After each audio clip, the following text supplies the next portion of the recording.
Eu sou louco? Não, eu sou louco. Eu tô louco? Não, eu não tô louco. Eu não tô louco. Cheguei! Eu de novo aqui, professor Danilo de Sá, e esse é o canal Aprenda Aqui.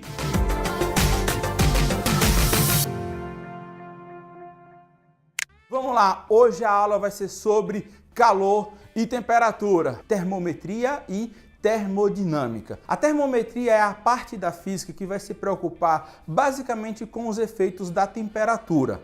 Então, o que nós precisamos saber sobre ela? Primeiro, a parte de temperatura. Vejam, na física nós temos uma forma como medir a temperatura das coisas. E o que causa essa temperatura? Como é que nós sentimos calor? Como é que nós sentimos frio? Detalhe, gente, o frio ele não existe. É apenas uma sensação que causa no seu corpo. What? Agora vejam só, quando você sente calor, a principal razão disso é que existe a nível atômico uma grande quantidade de moléculas que se movem com alta velocidade. Elas têm energia térmica. Essa grande quantidade de energia pode ser adquirida de diferentes formas. Quando você esfrega o braço, né? Quando você pode dar um abraço em uma outra pessoa, essas maneiras de troca de energia são as mais comuns, mas existem ainda outras, como por exemplo, uma combustão, quando você acende um palito de fósforo, ou até mesmo uma explosão nuclear, tudo isso libera muita quantidade de energia térmica. Então nós sentimos calor e sentimos frio da seguinte maneira. Se o seu corpo tem uma grande quantidade de energia térmica, significa que você está com um alto grau de agitação. Todas as moléculas que fazem parte do seu corpo, elas estão se agitando muito. Se você estiver sentindo frio, aí é o contrário. A molécula que faz parte do seu corpo, ela tem pouca agitação.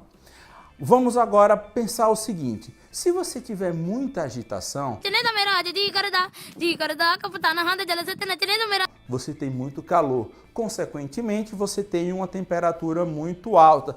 Aí chegamos num ponto importante, nós temos as chamadas escalas termométricas.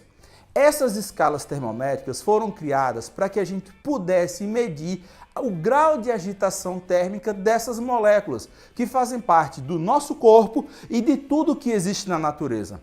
Então nós temos as escalas termométricas, as principais sendo a escala Celsius, que é a escala mais utilizada no Brasil, a escala Kelvin, que é considerado a escala internacional, e a escala Fahrenheit, que essa é usada basicamente nos países da América do Norte. Bom, por que nós devemos saber sobre elas? Uma das razões principais é que nós devemos entender como é que uma temperatura pode ser transformada na outra. Para isso existem os fatores de conversão. No Brasil, como eu já disse, nós temos Celsius, que é o nosso padrão. Todas as vezes que você escuta um noticiário ou alguém lá, pessoal do tempo que fala, ele sempre dá a medida da temperatura em Celsius. Aqui vai chover, aqui vai chover, aqui não vai chover. E é assim que você deve responder a sua prova do Enem. Todas as vezes que vier um artigo científico, alguma reportagem na prova do Enem, tenham cuidado de olhar se aquela temperatura ela foi registrada na unidade internacional, que é a Kelvin, ou se ela foi registrada na unidade que o Brasil utiliza, que é a escala Celsius. A principal razão para que a gente utilize a escala Fahrenheit nos nossos estudos é porque essa escala ela é utilizada na América do Norte. E lá tem um dos países mais potentes do mundo, né? Os Estados Unidos. Então, por razões econômicas, como eles adotam essa unidade, nós aqui no Brasil ficamos quase que obrigados a compreender um pouco também dessas escalas, mas a questão de nível comercial, não que a gente precise disso no dia a dia. Bom, o outro ponto é o zero absoluto. Eu sou Stephanie. O zero absoluto é a ideia da escala Kelvin que diz ser impossível que as moléculas que constituem o organismo, de uma maneira geral, fazer com que ela pare de se mover. Veja, gente, isso não é possível. A matéria ela só tem fundamento de existir se ela tiver energia. E uma escala atômica e subatômica, as energias que restam para as moléculas são a energia térmica e a energia cinética. Então, essas duas quantidades de energia, elas não podem deixar de existir. Se essas quantidades deixarem de existir, a própria molécula deixa de existir. Por isso que se chama de zero absoluto. A escala Kelvin ela foi construída para que você pudesse medir qualquer coisa dentro do nosso universo, dentro do nosso planeta que seja, mas que ela nunca chegasse no valor zero. Então, como nós sabemos que essa quantidade de energia ela nunca vai parar, isso quer dizer que, por mínimo que seja, sempre vai existir uma pequena quantidade de temperatura. E é por essa razão que a escala absoluta foi criada, para que a gente não tivesse, durante as medições, o valor zero, já que ele é impossível. Bom, agora vem um ponto muito importante também, que é o seguinte: o termômetro foi construído para que a gente pudesse fazer esse tipo de medição. Então, no Enem é muito comum citar os termômetros de mercúrio, porque esse tipo de termômetro ele é muito utilizado na medicina, né? Quando uma criança está com febril, enfim, para poder aferir a temperatura do nosso corpo. Ele é muito comum, é o chamado termômetro de mercúrio. Mas existem outros tipos de termômetro. Por exemplo, um termômetro digital, termômetro de infravermelho, que consegue medir as ondas de calor, e existem vários outros tipos de termômetro que vocês podem olhar por aí.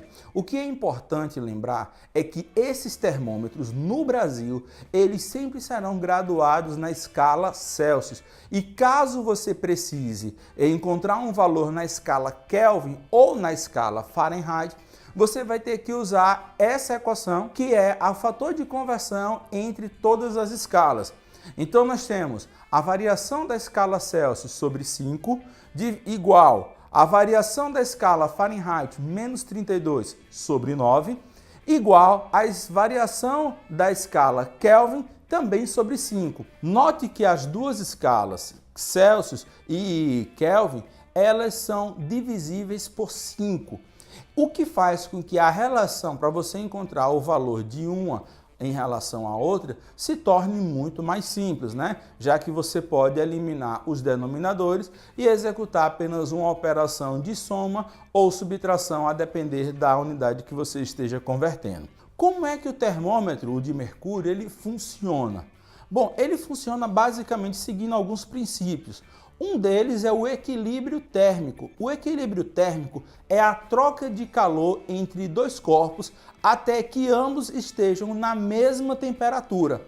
Então o termômetro, quando ele entra em contato com a pele, ele começa a trocar calor com aquele corpo até que ele adquira exatamente a mesma temperatura que o objeto ou que o corpo foi medido. Então, se você estiver com sintomas de febre e você está lá indicando 38 graus, será essa a medida que o termômetro vai apresentar para você. Legal! Bem louco! E por que ele consegue apresentar isso? No caso, utilizando o termômetro de mercúrio, o mercúrio ele é um metal que a temperatura ambiente ele está na sua fase líquida. E aí, quando ele recebe uma pequena quantidade de calor, ele sofre o que chamamos de dilatação térmica. Nesse caso, é uma dilatação linear. Fique atento, existem 3 tipos de dilatação.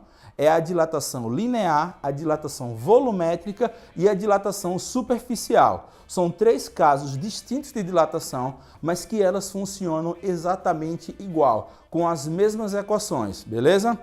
Bom, gente, então voltando, nós temos o seguinte: essa dilatação que o termômetro sofre, ela pode ser medida e é ela que nos ajuda a obter esses valores. O gradiente de calor, ele funciona da seguinte maneira: sempre que dois corpos estão em contato, aquele que tiver uma maior quantidade de calor vai perder esse excesso de temperatura ou de calor e vai transferir para aquele que está um pouco mais frio.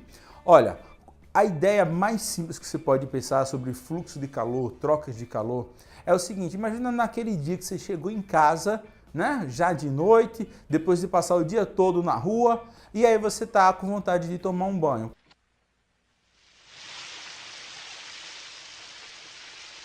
por alguma razão você demorou um pouquinho, a temperatura do seu corpo já diminuiu e você não tem chuveiro elétrico, tá? Você não tem um meio para aquecer a água. Bom, quando a gente vai tomar banho nessa situação, geralmente a água está muito fria, a gente fica naquela, né? Tenta correr, né? Ser mais rápido para poder molhar o mínimo possível, porque a água está muito fria.